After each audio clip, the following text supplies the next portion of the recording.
अस्सलामु अलैकुम वरहमतुल्लाहि वबरकातुहु नहमदुहु व नुसल्ली अला रसूलिल करीम अम्मा बाद क़ाल अल्लाहु तबारक व तआला अऊज़ु बिल्लाहि मिनश शैतानिर रजीम बिस्मिल्लाहिर रहमानिर रहीम व इज़ इब्तला इब्राहीम रब्बुहु बिकलिमातिन फ़अतम्महुन्ना व क़ाला नबिय्यु सल्लल्लाहु अलैहि वसल्लम लिकुल्लि क़ौमिन ईदुन व हाज़ा ईदुना सदक़ल्लाहुल अज़ीम सदक़ रसूलुन नबियुल करीम व नहनु अला ज़ालिका मिनश शाहिदीन व शाकिरीन वल्हम्दुलिल्लाहि रब्बिल आलमीन। అనంత కరుణామయుడు అపార కృపాశీలుడైన అల్లాహ్ తబారక వ తఆలా నామాన్ని స్మరించుకుంటూ సాస్ టీవీ చేస్తున్నటువంటి ఒక కార్యక్రమం ఏదైతే ఉందో ఆ కార్యక్రమం చూస్తున్నటువంటి ప్రేక్షకులందరికీ హృదయపూర్వకంగా బక్రీద్ పండుగ పర్వదిన శుభాకాంక్షలు మరియు ఇస్లామీయ పద్ధతులు అందరికీ అస్సలాము అలైకుం వరహమతుల్లాహి వబరకాతుహు। సోదరులారా,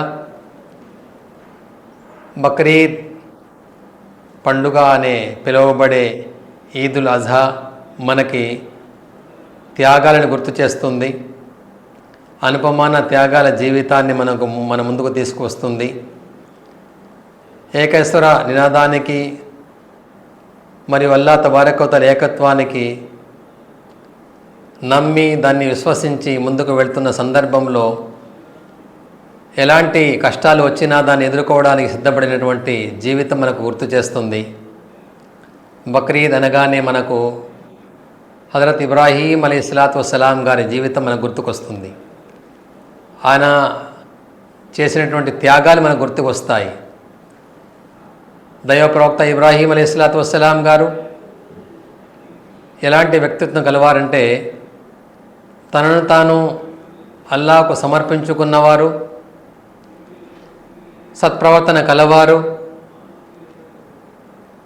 సాక్షాత్తు ఆ దైవమే ఇబ్రాహీం అలైహిస్సలాతు వస్సలాం గారిని తన స్నేహితుడిగా ఎంచుకున్న గొప్ప వ్యక్తిత్వం గలవారు। ఇబ్రాహీం అలైహిస్సలాతు వస్సలాం జీవన విధానాన్ని ఎవరైతే మనస్ఫూర్తిగా విధేయత చూపిస్తూ దాని మీద అమలు చేస్తారో వారి జీవితం కన్నా ఎవరి జీవితము మేలైనది అని చెప్పి ఖురాన్లో చెప్పడం జరిగింది। సోదరులారా, బక్రీద్ ఈ పండుగ ఇస్లామియా ఆచారంలో ముస్లిమ్స్ జరుపుకునే పండుగలు యావత్ ప్రపంచంలో రెండే ఉన్నవి। ఒకటి ఈదుల్ ఫితర్, నెలసాంతం ఉపవాస దీక్ష చేపట్టి దాని తర్వాత రంజాన్ రూపంలో పండుగ చేసుకుంటారు। రెండవది ప్రవక్త ఇబ్రాహీం అలైహిస్సలాతు వస్సలాం గారి జీవితాన్ని స్మరించుకుంటూ ఆయన చేసినటువంటి త్యాగాల్ని స్మరించుకుంటూ అల్లాహ్ తబారక వ తఆలా ప్రేమ పొందడానికి ఇబ్రాహీం అలైహిస్సలాతు వస్సలాం ఏ విధంగా కష్టాలు పడ్డారు అని చెప్పి అన్ని స్మరించుకుంటూ ప్రవక్త ముహమ్మద్ సల్లల్లాహు అలైహి వసల్లం గారు చూపించినటువంటి దారిలో పండుగ చేసుకోవడాన్ని ఈదుల్ అజహా అంటారు, దాన్ని బక్రీద్ అంటారనమాట। ఈ రెండు పండుగలు ఉంటాయి। చూడండి, ప్రవక్త ముహమ్మద్ సల్లల్లాహు అలైహి వసల్లం గారి హయాం నుండి సజ్జనులైన మన పూర్వీకులు వరకు ఇప్పటి వరకు కూడా ప్రధానంగా 10 దినములను ఎక్కువగా ప్రాధాన్యత ఇవ్వడం జరుగుతుందన్నమాట ఇస్లాంలో। ఒకటి జిల్హజ్జా మాసము, అంటే ఎలాగైతే ఇంగ్లీష్లో జనవరి ఫిబ్రవరి మాసాలు ఉన్నాయో అలాగే ఇస్లామిక్ క్యాలెండర్ ప్రకారం చూసుకుంటే దీనికి కూడా 12 మాసాలు ఉన్నాయి। దాని నుంచి చిట్ట చివరి మాసము ఏదైనా ఉందంటే అది జిల్హజ్జా మాసము। ప్రవక్త ముహమ్మద్ సల్లల్లాహు అలైహి వసల్లం గారిపై ఏ ఖురాన్ అయితే అవతరింపబడినదో ఆ ఖురాన్లో సాక్షాత్తు ఆ దైవము ఈ జిల్హజ్జా మాసంలోని మొదటి 10 రోజుల గురించి ప్రస్తావించడం జరిగిందనమాట। వల్ ఫజ్రి వలయాలిన్ ఆషర్, ప్రవక్త ముహమ్మద్ సల్లల్లాహు అలైహి వసల్లం గారిపై ఏ ఖురాన్ అవతరింపబడిందో దానిలో సూర్యోదయానికి సాక్ష్యంగా పలుకుతూ అల్లాహ్ తబారక వ తఆలా ఈ 10 దినముల గురించి చెప్పడం జరిగిందనమాట। ఈ 10 దినములు ఎలాగా మహోన్నతమైనవంటే ఈ 10 దినములలోనే ఒక దినం వస్తుంది, ఆ దినము పేరు, ఆ రోజు పేరు అరఫా రోజు అంటారనమాట। అరఫా అంటే అది హజ్. హజ్ అంటే ఏంది? ఎలాగైతే ఇస్లాం మౌలిక సూత్రాలు ఏదైతే ఉన్నాయో అది 5 ఉన్నాయి. మొట్టమొదటిగా విశ్వసించడము, అల్లా ఏకత్వాన్ని, ముహమ్మద్ ముస్తఫా సల్లల్లాహు అలైహి వసల్లం గారిని దైవ ప్రవక్తగా విశ్వసించడము, రెండవది నమాజ్ని స్థాపించడము, మూడవది ఆర్థిక దానము చేయడము, దాన్ని జకాత్ అంటారు, నాలుగవది రంజాన్ మాసంలో ఉపవాసం ఉండడము, ఐదవది స్తోమత కలిగిన వ్యక్తి అల్లాహ్ యొక్క గృహాన్ని సందర్శించుకు రావడము. ఈ 5 మౌలిక సూత్రాలు అన్నమాట, ప్రాథమిక సూత్రాలు. కాబట్టి ఎవరైతే స్తోమత కలిగి ఉన్నారో వాళ్ళు హజ్కి వెళ్తారు. మీరు తరచూ చూస్తూనే ఉంటారు, ఇప్పుడు అందరూ హజ్కి వెళ్ళున్నారు. ఈ హజ్ చేసే వ్యక్తులు తప్పకుండా ఒక మైదానంలో విడిది చేయాలన్నమాట. ఆ మైదానం పేరు అరఫా.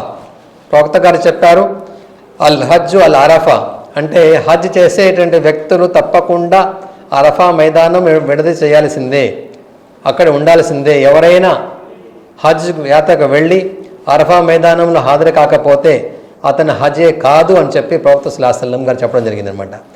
ఆ రోజు కూడా ఈ 10 రోజుల్లోనే వస్తుంది. కాబట్టి ఈ 10 రోజులకి అంత ప్రాముఖ్యత, అంత ప్రాధాన్యత సంతరించుకుందనమాట. రెండవది, అలాగే ఈ 10 రోజుల్లో నుండి చివరి 10 రోజులు ఏదైతే ఉందో దాన్ని బక్రీద్ అంటాం మనం.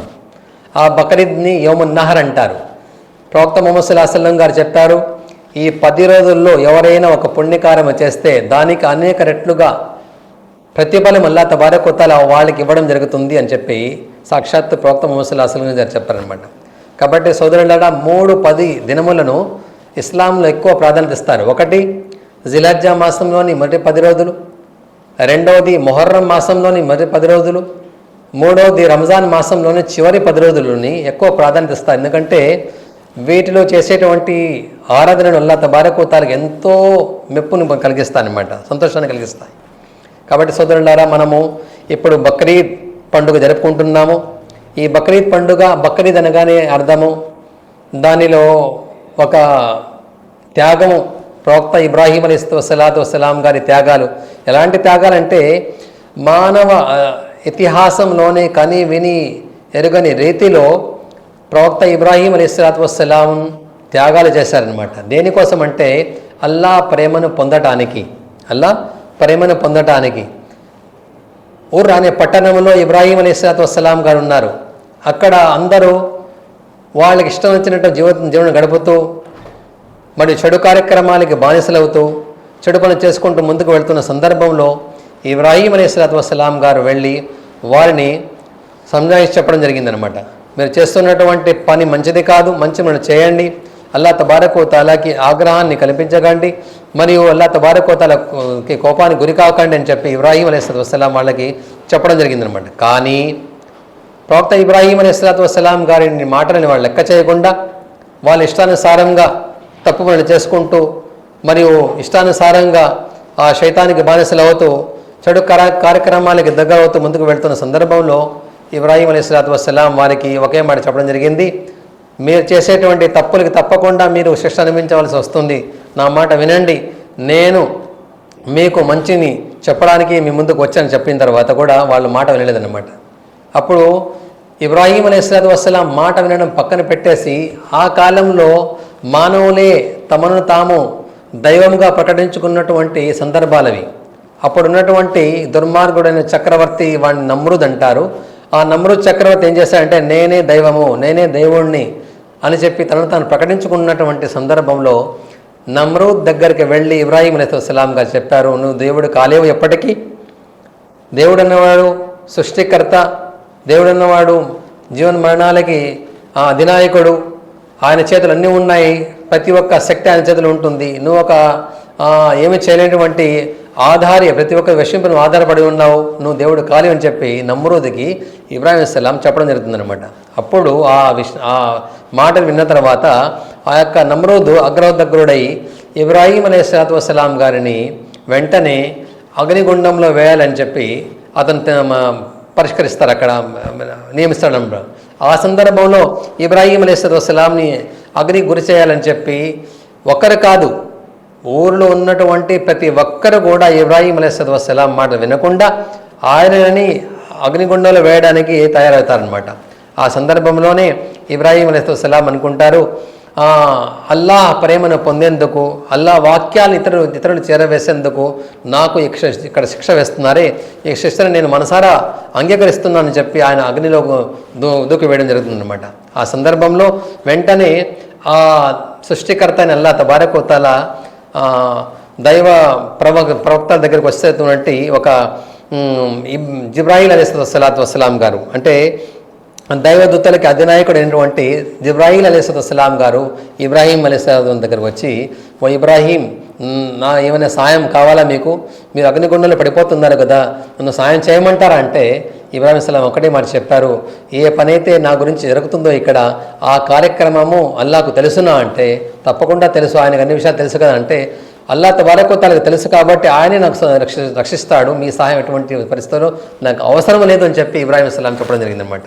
వెంటనే అల్లాహ్ తబారక వ తఆలా శక్తి గలవాడు, వెంటనే అగ్నికి ఆజ్ఞాపిస్తాడు ఏమని, ఓ అగ్ని నువ్వు కాల్చి వేసేటువంటి శక్తి నీలో ఉంది, నా ఇబ్రాహీం కనుక చల్లారిపో, మరియు అతనికి అనుకూలమైనటువంటి ఆ వాతావరణం కలిగించు అని చెప్పి అల్లాహ్ తబారక వ తఆలా అగ్నికి ఆజ్ఞాపించడం జరుగుతుంది. వెంటనే ఖురాన్లో ఈ విధంగా జరుగుతుంది, యా నారు కూని బర్దం వ సలామన్ అలా ఇబ్రాహీం, ఓ అగ్ని జ్వాలలతో మండుతున్న అగ్ని నువ్వు చల్లారిపో, ఎవరి కొరకు? నా ఇబ్రాహీం కొరకు. ఎలాగైతే నీటిలో ప్రవహించే శక్తి ఉంటుందో, గాలిలో వీచే శక్తి ఉంటుందో, అలాగే అగ్నిలో దహించేటువంటి శక్తి ఉంటుందో, ఈ శక్తులన్నింటినీ అల్లాహ్ తబారక వ తఆలా వాళ్ళకి ఇవ్వడం జరిగింది. ఆ అల్లాహ్ తబారక వ తఆలా ఇచ్చినప్పుడు అల్లాహకు తీసుకునే హక్కు కూడా ఉంటుందన్నమాట. కాబట్టి అప్పుడు వెంటనే ఆ యొక్క అగ్ని చల్లరబడుతుంది. ఇబ్రాహీం అలైహిస్సలాం సురక్షితంగా దాని నుంచి బయటకు వస్తారు. ఈ యొక్క సంఘటనను చూసి ఆ నమ్రూద్ ఏదైతే ఉన్నారో దుర్మార్గమైన చక్రవర్తి వెంటనే సిగ్గుతో తలదించుకుంటున్నారు. ఆ సందర్భం ఇబ్రాహీం అలైహిస్సలాం అల్లాహ్ తఆలా చెప్తారు, అల్లాహ్ ఒక సత్యామృతాన్ని స్వీకరించేటువంటి ఒక మనస్సులు ఇక్కడ లేవు, కాబట్టి నేను ఇక్కడ నుంచి వెళ్ళిపోతున్నానని చెప్పి ఒక విశ్వసత్యాన్ని ప్రజల ముందు చాటి చెప్పడానికి ఇబ్రాహీం అలైహిస్సలాం గారు తన ఊరుని కన్న వారిని వదిలిపెట్టేసి వెళ్ళడం జరిగిందనమాట. ఇది మొట్టమొదటి త్యాగము. దాని తర్వాత ధర్మ ప్రచారంలో ఇబ్రాహీం అలైహిస్సలాం గారు తనను తాను ఒంటరిగా భావిస్తున్న తన సందర్భంలో అల్లాహ్ తబారక వ తఆలా ముందు, ఆ దైవం ముందు మోకరిల్లి ఇబ్రాహీం అలైహిస్సలాం అడుగుతారు, అల్లాహ్ నేను దైవ ప్రచారం చేస్తున్నాను, నేను ఒక్కడనే ఉన్నాను, నాకు సహాయకులుగా నాకు సంతానాన్ని ప్రసాదించు. ఆ సందర్భంలో ఇబ్రాహీం అలైహిస్సలాం గారి వయసు 90 సంవత్సరాల కన్నా పైన వయసు, సంతానం లేదప్పుడు ఆయనకి. అప్పుడు ఇబ్రాహీం అలైహిస్సలాం యొక్క మొరని ఆలకించిన ఆ దైవము ఆ వయసులో ఆయనకి మగ సంతానాన్ని మీకు నేను ప్రసాదిస్తున్నానని చెప్పడం జరిగిందనమాట. ఆ యొక్క అల్లాహ్ తబారక వ తఆలా యొక్క శుభవార్త ఏ రూపంలో వచ్చిందంటే ఇస్మాయిల్ అలైహిస్సలాతు వస్సలాం గారి జననము. ప్రవక్త ఇబ్రాహీం అలైహిస్సలాతు వస్సలాం గారికి ఇస్మాయిల్ గారి పుట్టడం అనేది అల్లాహ్ తబారక వ తఆలా ఇచ్చినటువంటి శుభవార్త. సచ్చీలుడైన కుమారుడిని నేను మీకు ప్రసాదిస్తున్నాను ఇబ్రాహీం అని చెప్పడం జరిగిందనమాట. అప్పుడు ఇబ్రాహీం అలైహిస్సలాంకి ఇస్మాయిల్ గారు పుట్టారు. పుట్టిన తర్వాత లేక కలిగినటువంటి సంతానం, అది వృద్ధాప్యంలో కలిగినటువంటి సంతానము. ఆ సంతానంపై ఆయనకి అమితమైన ప్రేమ ఉంది. ఆ యొక్క ప్రేమని పరీక్షించడానికి అల్లాహ్ తబారక వ తఆలా ఆయన ముందు ఇంకొక పరీక్షను పెట్టారనమాట. చూసారా, ఎందుకంటే మొదటిగానే నేను మీ ముందు ఒక ఖురాన్ వాక్యాన్ని చదివాను. ఆ వాక్యం ఏంటంటే, వైజిబ్తలా ఇబ్రాహీమ రబ్బుహు బి కలిమాతిన్ ఫాతమ్మహున్న, నేను ఇబ్రాహీంని అనేక విధాలుగా పరీక్షించాను. నా ప్రవక్త అయినటువంటి ఇబ్రాహీంని నేను అనేక విధాలుగా పరీక్షించాను. ఇబ్రాహీం అన్ని పరీక్షల్లో ఉత్తీర్ణులు అయ్యారు అని చెప్పి సాక్షాత్తు ఆ దైవమే సాక్ష్యం ఇవ్వడం జరిగిందనమాట. ఎవరి గురించి? ఇబ్రాహీం అలైహిస్సలాం గురించి. నేను చెప్పడం కాదు, మీరు చెప్పడం కాదు, సాక్షాత్తు ఆ దైవం చెబుతుంది ఏమని, నేను పెట్టినటువంటి ప్రతి పరీక్షల్లో కూడా నెగ్గడం అనేది ఇబ్రాహీం వంతైపోయినది. కాబట్టి ఇబ్రాహీంని నేను స్వతహాగా నా యొక్క స్నేహితుడిగా భావిస్తున్నానని చెప్పి అల్లాహ్ తబారక వ తఆలా చెప్పింది. కాబట్టి ఇబ్రాహీం అలైహిస్సలాం గారి మాట ఏంటంటే, ఆయన యొక్క నామం ఏంటంటే ఇబ్రాహీం ఖలీలుల్లా, అంటే ఇబ్రాహీం అల్లాహ్ తబారక వ తఆలాకి స్నేహితుడు అని చెప్పి దానికి అర్థం అనమాట. సోదరులారా, ఇప్పుడు ఇబ్రాహీం అలైహిస్సలాతు వస్సలాం ముందు ఇంకొక పరీక్ష ఉంది. ఆ పరీక్ష ఏంటంటే, మీరు మీ యొక్క సతీమణి హాజిరా అలైహిస్సలాతు వస్సలాంని తీసుకొని, మీ యొక్క కుమారుడు ఇస్మాయిల్ అలైహిస్సలాతు వస్సలాం గారిని తీసుకొని మీరు ఇక్కడి నుంచి వెళ్ళి ఒక సుదూర ప్రాంతానికి వెళ్ళి జనసంచారం లేనటువంటి ప్రాంతంలో, ఎడారి ప్రాంతంలో వాళ్ళిద్దరిని మొదలుపెట్టి రమ్మని చెప్పి అల్లాహ్ తబారక వ తఆలా ఇబ్రాహీం గారికి ఆజ్ఞాపించడం జరిగిందనమాట. ఆ సందర్భంలో ఇబ్రాహీం అలైహిస్సలాం గారు వెంటనే ఒక బరువైన హృదయంతో అమ్మ హాజరా దగ్గర, తన సత్యమైన హాజరా దగ్గర వెళ్ళి మనము ఇక్కడ నుంచి బయలుదేరామని చెప్పడం జరిగింది. ఆ సందర్భంలో తల్లి హాజిరా పాలు తాగుతున్నటువంటి పసికందు ఇస్మాయిల్ని తీసుకొని తన యొక్క భర్త చెప్పిన మాటలు విని అక్కడి నుంచి వెళ్ళడం జరిగింది. ఎప్పుడైతే ఆజ్ఞ దొరికిందో ఆ సందర్భంలో ఇబ్రాహీం, ఇస్మాయిల్, హాజిరా పాలస్తీన్ అనే ఒక ప్రాంతంలో ఉన్నారనమాట. అప్పుడు అక్కడ ఆజ్ఞాపించిన తర్వాత అక్కడ నుంచి ఒక 30 రోజులు కాలినడక నడిచిన తర్వాత ఏ ప్రదేశం అయితే వచ్చిందో, జన సంచారం లేని ప్రదేశము, ఒక ఎడారి, ఒక ఇసుక ఎడారిలో దూరంగా కూడా ఒక పక్షి కూడా కనపడదు, అలాంటి ప్రదేశంలో తీసుకొని వెళ్ళి ఒక మహిళను, ఒక చిన్న పసికందును తీసుకొని పోయి ఇబ్రాహీం అలైహిస్సలాం అక్కడ వదిలివేయడం జరిగిందనమాట. వదిలివేసి ఇబ్రాహీం అక్కడ నుంచి వెళుతున్న సందర్భంలో తల్లి హాజిరా చూసి ఆయన వెనక వచ్చి అడిగారు, ఇబ్రాహీం మీరు దైవ ప్రవక్త, నేను ఒప్పుకుంటున్నాను, కానీ ఇక్కడ మా ఇద్దరిని ఇక్కడ వదిలి ఎందుకు వెళుతున్నారు, మీకు ఏమైనా అల్లా యొక్క ఆజ్ఞ వచ్చిందా అని చెప్పి తగ్గిన తర్వాత ఇబ్రాహీం అలైహిస్సలాం గారు అన్నారు, అల్లా తబారక తఆలా ఆజ్ఞ నాకు ఇవ్వడం జరిగింది, కాబట్టి మీ ఇద్దరిని ఇక్కడ వదిలి వెళ్తున్నాను అని చెప్పడం జరిగింది. అప్పుడు ఎప్పుడైతే అల్లాహ్ పేరు విన్నారో ఆ తల్లి హాజిరా వెంటనే ఇంకా మాకు ఎవరి అవసరం లేదు, ఆ సృష్టికర్తయే మా అన్ని అవసరాలు తీరుస్తాడు అని చెప్పి ఒక ప్రగాఢమైన నమ్మకంతో, విశ్వాసంతో ఇబ్రాహీం గారిని అక్కడి నుంచి పయనింపడం జరిగింది. ఇబ్రాహీం అలైహిస్సలాం గారు అక్కడి నుంచి వెళ్ళిపోయారు. తల్లి హాజిరా దగ్గర ఉన్నటువంటి కొద్దో కొరకు కొన్ని అన్నపానీయాలు ఉన్నాయి, అవి కూడా పూర్తి అయిపోయాయి. దాని తర్వాత ఇబ్రాహీం, ఇస్మాయిల్ చిన్న పసికందు, పాలు తాపించడానికి కూడా శక్తి లేదా ఆమె దగ్గర. అలాంటి పరిస్థితుల్లో ఒక పక్క చూస్తే ఇస్మాయిల్ అలైహిస్సలాం గారు ఎంతో పాలు కోసము, నీళ్ళ కోసం తల్లాడిపోతున్నారు. ఆ తల్లాడిల్లుతున్నటువంటి ఆ పసికందును చూడలేక ఆమెను ఇస్మాయిల్ని ఒక దగ్గర ఉంచి, ఎవరైనా దూరం వరకు ఏమైనా మానవుడు వస్తాడా, వాళ్ళ దగ్గర కొంచెం సహాయం అడుగుదాము, యొక్క ప్రాణాన్ని కాపాడదు అని చెప్పి తల్లి హాజిరా చేసినటువంటి ఆ యొక్క కృషి, ఆ యొక్క తపన, ఆ యొక్క ఒకరి గురించి ఒకరు పడుతున్నటువంటి ఒక తపన ఏది ఉందో దాన్ని అల్లాహ్ తబారక తఆలా మెచ్చారనమాట. ఈ ఇస్మాయిల్ని కాపాడడానికి తల్లి హాజిరా చేసినటువంటి ఆ యొక్క త్యాగం ఎలాంటిదంటే, అక్కడ మక్కాలో ఈరోజు కూడా 2 పర్వతాలు ఉన్నాయి. ఒక పర్వతం వచ్చేసి సఫా, ఇంకొక పర్వతం వచ్చేసి మర్వా.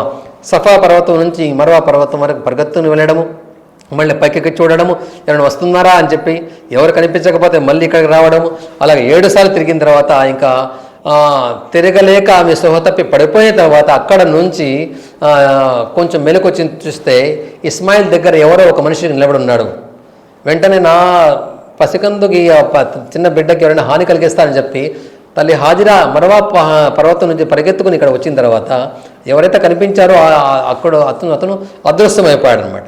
వెంటనే అక్కడ చూస్తే అది మనిషి రూపంలో ఉన్నటువంటి ఒక దైవదూత అనమాట.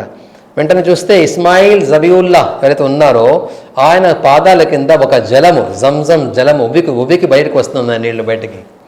అప్పుడు చూశారు జంజం నీళ్ళు వస్తుంది, వెంటనే నీళ్లు తాగారు, నీళ్ళని కట్టడి చేశారు. ఆ నీళ్ళు వచ్చిన తర్వాత చాలామంది అక్కడికి వచ్చి స్థిరపడ్డారనమాట. కొన్ని రోజుల తర్వాత ఇబ్రాహీం అలైహిస్సలాం గారు మళ్ళీ వచ్చారు తన భార్యని, బిడ్డని చూడడానికి. ఎలాంటి పరిస్థితి అంటే, అప్పుడు ఆ పరిస్థితుల్లో ఇస్మాయిల్ అలైహిస్సలాం గారు కొంచెం పెద్దవాళ్ళు అయ్యారు, నడుస్తున్నటువంటి సందర్భము. మళ్ళీ అప్పుడు చూడండి, ఒక మామూలుగా చూసుకుంటే ఒక తండ్రి పక్కన ఒక తనయుడు ఎప్పుడైతే నడుస్తాడో అతని నడవడికని చూసి, అతని నడకని చూసి తండ్రి ఎంతో సంతోషపడతాడనమాట. కాబట్టి ఆ సందర్భంలో అల్లాహ్ తబారక తఆలా అప్పుడు కూడా ఇంకొక పరీక్షను పెట్టారు. ఏమని? ఒక పరీక్ష ఏంది కొడుకుని సత్యమని తీసుకు వదిలిపెట్టడము, ఇంకొక పరీక్ష ఏంది, ఓ ఇబ్రాహీం నీవు ఎంతో ప్రేమిస్తున్నటువంటి, ఇష్టపడుతున్నటువంటి వస్తువుని నా మార్గంలో నువ్వు త్యాగం చెయ్యాలి అని చెప్పి అతను ఇబ్రాహీం అలైహిస్సలాంకి కళ వస్తుందన్నమాట. కళ ఇన్ని అరాకా ఫిల్ మనామి అన్ని అస్బావుకా అని చెప్పి ఖురాన్లో చెప్పడం జరిగిందనమాట. ఏమని? ఓ ఇబ్రాహీం నీకు ఇష్టమైనటువంటి మరియు నీవు ప్రేమిస్తున్నటువంటి విషయాన్ని, వస్తువుని నా మార్గంలో నువ్వు త్యాగం చెయ్యాలి అని చెప్పి అల్లాహ్ తబారక తఆలా ఆయన కళ ఇవ్వడం జరిగింది. కళ, ఆ కళని పూర్తి చేయడానికి పొద్దున లేసి ఎన్నో విధాలుగా ఆయన అల్లాహ్ మార్గంలో అన్ని విషయాలు, అన్ని వస్తువులు త్యాగం చేస్తూ వచ్చారనమాట.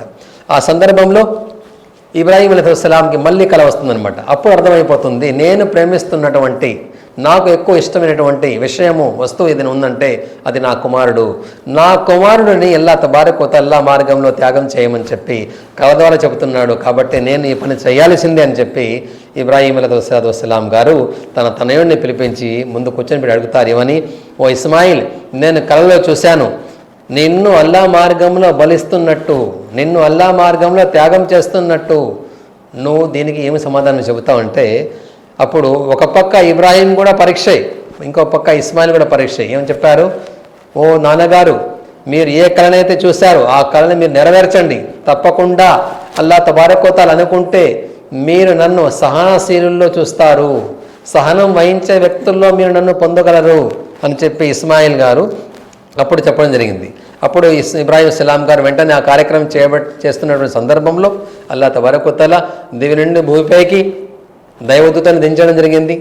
ఆ దైవదూతను ఏం చెప్పారంటే శుభవార్త చెప్పాడు. ఏమని, ఖసత్తక్ రుయాక ఓ ఇబ్రాహీం, మీరు మీ యొక్క కళని పూర్తి చేశారు, మీ యొక్క కళని మీరు నిజం చేశారు. కాబట్టి ఇప్పుడు మీ కుమారుని త్యాగం చేయడం అవసరం లేదు. కాబట్టి దానికి బదులుగా మేము స్వర్గం నుంచి ఒక పశువుని దించుతున్నాము, దాన్ని మీ కుమారుడు బదులుగా దాన్ని త్యాగం చేసి దాన్ని ఇతరులకు పంచండి అని చెప్పి ప్రవక్త సల్లల్లాహు అలైహి వసల్లం ఇబ్రాహీం సలాం గారికి ఆజ్ఞాపించడం జరిగిందన్నమాట. కాబట్టి ఆ విధంగా కుర్బానీ మా ముందుకు వచ్చింది. కుర్బానీ అంటే ఒక పశువుని తీసుకొని వచ్చి, ఒక మేకని, ఒక గొర్రెని తీసుకొని వచ్చేసి దాన్ని జుబా చేసి తినేవేయడం కాదండి. కుర్బానీ అంటే ఏంటంటే లోపల ఉన్నటువంటి మనోవాంఛలని త్యాగం చేసి అల్లా కొరకు, అల్లాకు దగ్గర కావడమే కుర్బానీ అంటారనమాట. అర్థమైందా? చూసారు, ఇప్పుడు ఎన్నో మనోవాంఛలు ఉంటాయి, తప్పుడు కోరికలు ఉంటాయి, వీటన్నింటినీ అల్లా కొరకు త్యాగం చేయడము. చూసారు, ఇబ్రాహీం అలైహిస్సలాతు వస్సలాం గారు తనకు ఇష్టమైనటువంటి వస్తువులను కూడా అల్లా మార్గంలో త్యాగం చేసి అల్లా తాలా ముందు చెప్పారు, అల్లా ఇలాంటి 100 కుమారులను కూడా నేను నీ ప్రేమను పొందడానికి త్యాగం చేయడం సిద్ధపడి ఉన్నాను అని చెప్పి ఇబ్రాహీం అలైహిస్సలాతు వస్సలాం గారు యావత్ ప్రపంచానికి చాటి చెప్పారనమాట. ఆయన యొక్క జీవితం మనకేం చెప్తుంది, ప్రతి విషయంలోనూ ప్రతి కార్యక్రమంలోనూ అల్లా ప్రసన్నతని ముందుకు ఉంచుకొని మీరు పని చేయండి, దాని ద్వారా ఇహపరలోకాల సాఫల్యం మీకు దక్కుతుంది అని చెప్పి ఇబ్రాహీం సలాం గారు చెప్పడం జరిగింది. కాబట్టి సోదరులారా, కుర్బానీ అంటాము కదా, కుర్బానీ అంటే దానికి అర్థం ఏమిటి? కుర్బానీ అంటే దగ్గర కావడం, ఒక త్యాగంతో కూడుకున్నటువంటి కార్యక్రమం చేసి అల్లా సాన్నిహిత్యాన్ని పొందడము. అల్లా సాన్నిహిత్యాన్ని పొందడానికి ఇబ్రాహీం అలైహిస్సలాతు వస్సలాం పడినటువంటి కష్టాలు, ఆయన యొక్క పడినటువంటి ఇబ్బందులు ఎవరు పడి ఉండరనమాట. అన్నిటికంటే ఏంటంటే అపారమైన ప్రేమ ఆయన హృదయంలో అల్లా పట్ల కలిగి ఉందన్నమాట. అల్లా ప్రేమ ఎవరైతే పొందుతారో వారికి ప్రాపంచిక విషయాలు వదులుకోవడం చాలా సులువు అయిపోతుంది అనమాట. ఎవరైతే అల్లా ప్రేమ ఉండదో మనసులో, వారికి ప్రాపంచిక విషయాలు వదులుకోవడం చాలా ఇబ్బంది కలుగుతుంది. కాబట్టి సోదరుడారా, రంజాన్ కానివ్వండి, బక్రీద్ కానివ్వండి, ఈ 2 పండుగలు మనకు ఒక సందేశాన్ని ఇస్తాయి. రంజాన్ ఏమి సందేశం ఇస్తుంది? మీరు నెలసాంతం ఉపవాసం ఉన్న తర్వాత మీ యొక్క పాపాల నుండి మీ మోక్షం పొందుతారు. దాని తర్వాత మీకు లభిస్తున్నటువంటి శుభకార్యం రంజాను. అలాగే బక్రీద్ ఏం ఇస్తుందంటే ఇబ్రాహీం అలైహిస్సలాం చేసినటువంటి త్యాగాలను గుర్తు చేసుకోండి. అలాంటి త్యాగాల జీవితం మీది కూడా ఉండాలి.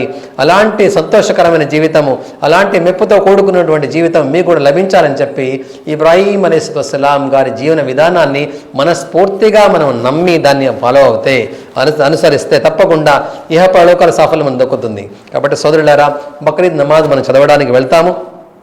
నమాజ్ చదివిన తర్వాత మనం ఏం చేయాలంటే ఆ కుర్బానీ తప్పకుండా చేయాలి. ప్రవక్త గారు ఏం చెప్పారంటే, ఎవరైతే ఆ కుర్బానీ ఇచ్చేటువంటి స్తోమత కలిగి ఉండి కూడా, ఎవరైతే కుర్బానీ ఇచ్చేటువంటి స్తోమత కలిగి ఉండి కూడా కుర్బానీ ఇవ్వకుండా ఉంటారో వారు ఈద్గాకి నమాజ్ చదవడానికి కూడా రాకూడదు అని చెప్పి ప్రవక్త సల్లల్లాహు అలైహి వసల్లం చెప్పారు. కాబట్టి కుర్బానీ అనేది వాజిబ్.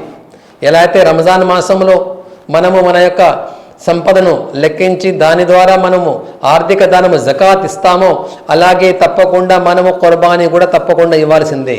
ఆ కుర్బానీ ఇచ్చిన తర్వాత దానిలో వచ్చినటువంటి మాంసాన్ని మనం 3 భాగాలు చేసి పేదలు ఉన్నటువంటి పేదల ఇళ్లలో కూడా ఒక శుభకార్యం జరగాలి అని చెప్పి వాళ్ళకు ఇవ్వాలి. రెండోది మన కోసం ఉంచుకోవాలి. మూడోది మన బంధుమిత్రులకు ఇచ్చుకోవాలన్నమాట. ఇలాగా బక్రీద్ పండుగ అందరూ సుఖ సంతోషాలతో ఒక సంపూర్ణమైన ఆహ్లాదకరమైన వాతావరణం గడిపోవడానికి ప్రయత్నించాలన్నమాట. మీ యొక్క శుభాలు, మీ యొక్క సంతోషాలలో ముస్లిమేతర సోదరులను కూడా చేర్చుకోండి.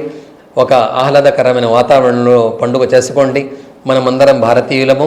మనమందరం కలిసికట్టుగా ఉంటేనే మన దేశం భద్రతగా ఉంటుంది, పటిష్టంగా ఉంటుంది. కాబట్టి ఒకరినొకరు గౌరవించుకోవాలి, ఒకరి మనోభావాలను గౌరవించుకోవాలి, వారి మనోభావం దెబ్బతినకుండా మనం పండుగ చేసుకోవాలి. కాబట్టి మనమందరం కలిసికట్టుగానే ఉంటేనే ఒక ఐకమత్యం అనేది ప్రడవిల్లుతుంది. కాబట్టి సోదరులందరూ తమ యొక్క పండుగలో ముస్లిం సోదరుని అందరినీ చేర్చుకొని తమ ఇంటికి వాళ్ళు ఆహ్వానించి మరియు వాళ్ళ యొక్క సంతోషం మీరు పాలుపంచుకొని ముందుకు వెళ్తేనే అల్లా తఆలా ఒక ఐకమత్యంతో కూడిన జీవితాన్ని ప్రసాదిస్తాడు. అల్లా తఆలా మనందరినీ మంచి కార్యక్రమాలు చేయడానికి ప్రార్థన కలిగాక. ఆమీన్. అస్సలాము అలైకుం వరహమతుల్లాహి వబరకాతుహు. ముష్తాక్ మదనీ.